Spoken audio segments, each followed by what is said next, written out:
Hello friends, आज का हमारा टॉपिक है कि how to get police protection after court marriage. कई बार कुछ कपल अपने घर से भागकर शादी के बाद या फिर कोर्ट मैरिज करने के बाद वह अपने घर वालों से काफी डरे हुए होते हैं। ऐसे में उन्हें घर वालों की तरफ से धमकियां भी मिलती है।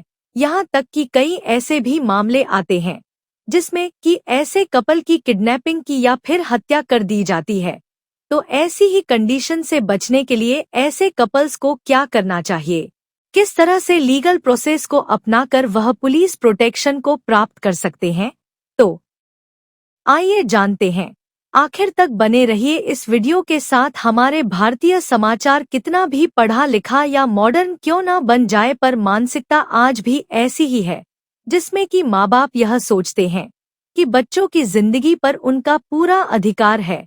बच्चों को अपनी जिंदगी के अहम फैसले माँ बाप से पूछ कर ही करने चाहिए, फिर चाहे उनकी मैरिज का ही सवाल क्यों ना हो। माँ बाप यही चाहते हैं कि उनके बच्चों की मैरिज उनकी मर्जी से उन्हीं की कास्ट में या उनके धर्म में उनके ही जैसे स्टेटस वाले घर में हो जाए। पर कई बार बच्चे माँ बाप की मर्जी के खिलाफ अपनी पसंद की मैरिज करना चाहते हैं, जिसमें कि घर वाले उनके साथ नहीं देते। ऐसे में कई कपल ऐसे भी होते हैं जो घर वालों की मर्जी के खिलाफ जाकर मैरिज कर लेते हैं और बस यहीं से उनकी प्रॉब्लम स्टार्ट हो जाती है। अकॉर्डिंग टू इंडियन कॉन्स्टिट्यूशन, जो लड़की 18 साल की हो चुकी है और जो लड़का 21 साल का हो चुका है, वह अपनी मर्जी से मैरिज कर सकते हैं। इसमें किसी भी तरह से दोनों के घर वालों या फिर समाज को बाधा उत्पन्न करने का कोई भी अधिकार नहीं होता, चाहे उनका कास्ट हो रही है, इंटर रिलीजन हो रही है या फिर वह कपल को डराते धमकाते हैं या मार डालने की धमकी देते हैं। तो ऐसी कंडीशन में ऐसा कपल पुलिस प्रोटेक्शन की मांग कर सकता है। जैसे ही कपल मैरिज कर लेता है, वह अपने एरिया के पुलिस स्टेशन में जाकर इसकी जानकारी दे सकता है कि उन्होंने किस लीगल प्रोसेस में जाकर मैरिज की है, जैसे कि कोर्ट मैरिज की है या फिर आर्य समाज मैरिज की है। वह जाकर पुलिस स्टेशन में अपनी पूरी डिटेल को जमा करवा सकते हैं। इसके बाद पुलिस का यह कर्तव्य बन जाता है, यह ड्यूटी बन जाती है कि वह कपल को सुरक्षा प्रदान करे। जहां भी आप वहां आपको पुलिस प्रोटेक्शन प्रोवाइड करवाई जाती है।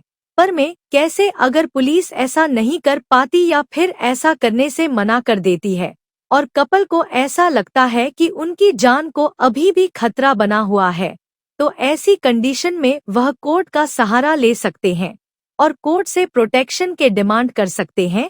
तब कोर्ट आपको सुरक्षा प्रदान करती है। बस उनकी कंडीशन यही होती है कि आपकी मैरिज पूरी तरह से लीगल होनी चाहिए।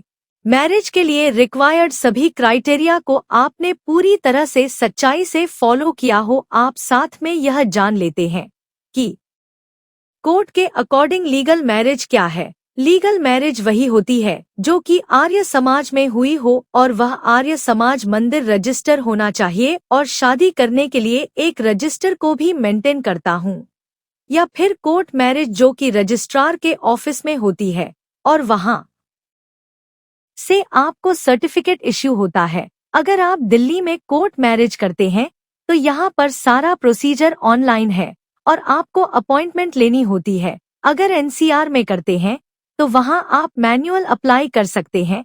आप इंडिया में चाहे कहीं भी रह रहे हो, आप किसी भी स्टेट में जाकर मैरिज को कर सकते हैं।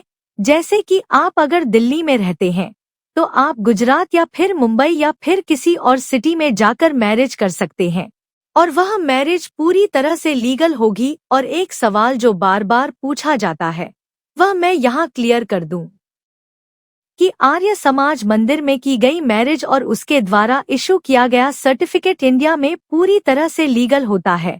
पर अगर मैरिज करके विदेश जाना चाहते हैं या फिर लड़का या लड़की एनआरआई है, तो ऐसी कंडीशन में आपको अपनी मैरिज को रजिस्टर करना होता है।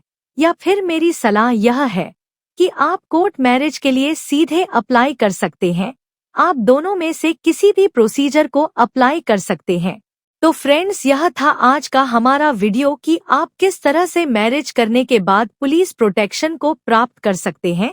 उम्मीद करती हूँ आपको यह वीडियो पसंद आया होगा। अगर यह वीडियो पसंद आया तो लाइक और शेयर करना ना भूले, और अगर अभी तक चैनल को सब्सक्राइब नहीं किया है तो सब्सक्राइब भी कर ले और साथ में दिए गए बेल आइकन को भी जरूर प्रेस करें।